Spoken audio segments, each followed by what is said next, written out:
Hey, New York Comic Con, what's up? Thank you so much for coming out on a rainy, cold New York day for an awesome show. Our first movie we're talking about is The Kingsman, coming out February 14th, 2020. Now, he flew straight from London to be here today. We have the director of the movie, Matthew Vaughn, here to come and tell us about it.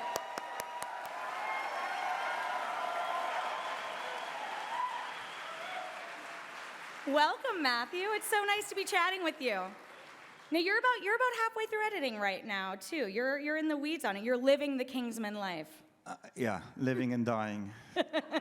Now, this movie is really cool because obviously we know the first two Kingsman movies, but this is different. This is an origin story. So why did you want to, press pause right now and tell a different Kingsman story at this point?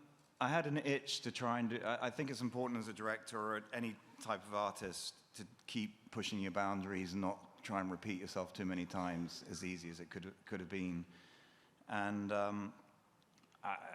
it's going to sound pretentious, and we're never going to win an Oscar or anything like that. But I was watching a lot of the Oscar movies, and I just thought I'd never want to watch any of these films again. They're good, but they're not repeatable watching. But when I was a kid, Lawrence of Arabia, French Connection, Dr. Zhivago, you put them on, you want to watch them again. So I thought, let's go back in time and do a love letter to the movies I grew up on. Today, you brought a couple of special guests who we're going to welcome out on stage right now. So first up, we have Djimon Hounsou as Shola, Dickinson as Conrad, and last but not least, playing the Duke of Oxford himself, Ralph Fiennes.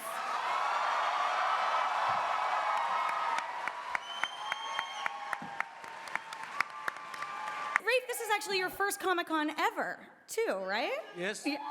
Let's give him a big welcome.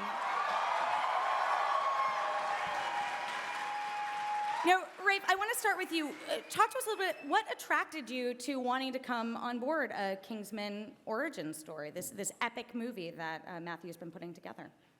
You? Okay. Yeah? Well, I enjoyed the first Kingsman films and very much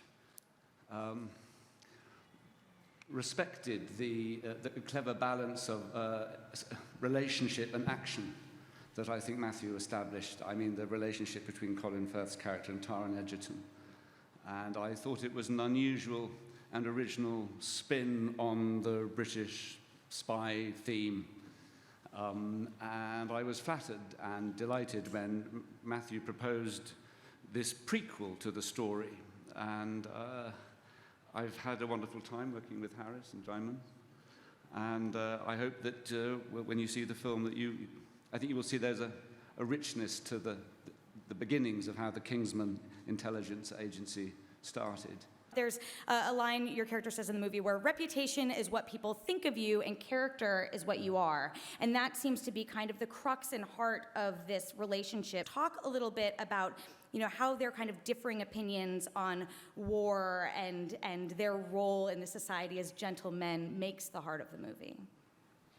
Well, without giving away too much, a tragedy has happened to the family, which has given my character, the Duke of Oxford, a particular perspective about warfare. He's essentially a pacifist.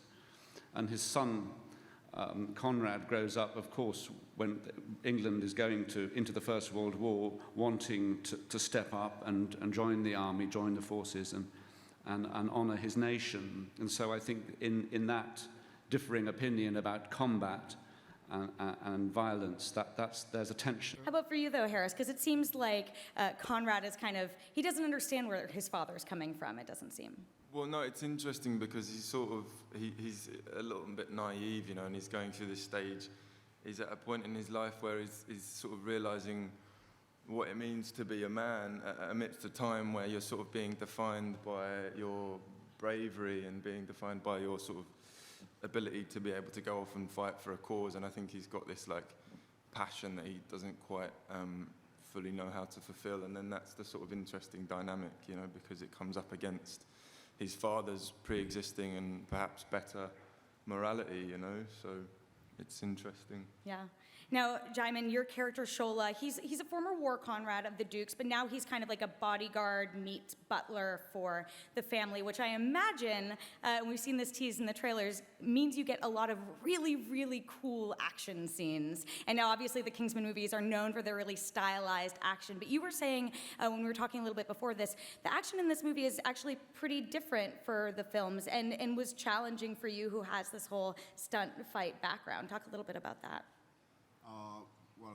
I didn't really think going to this film, given the fact that it's a period piece, given the fact that it's also tells the history of the early formation of Europe, and that was quite interesting as a sort of like base of this story, and I think that was quite amazing. But you know, at the end of the day, I was looking at the film thinking that this was an easy approach to action-driven stories, and given the fact that it's a period piece, and also how do we look at this period and imagine the war heroes or somewhat the superheroes of that time. He hated taking his top off, although you should be proud of what is underneath this.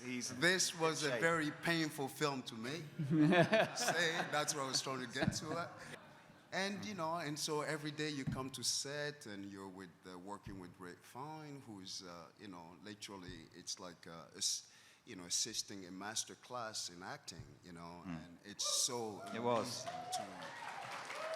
Yeah. And now, what was amazing about Rafe was it was like having a co-director, which I loved. That sometimes I'd miss something, and Rafe was like these laser beam eyes scanning everything behind me, and he'd just nod or whisper something, and it was always on point. it was totally on point, and it was great. It was a real team effort, this film.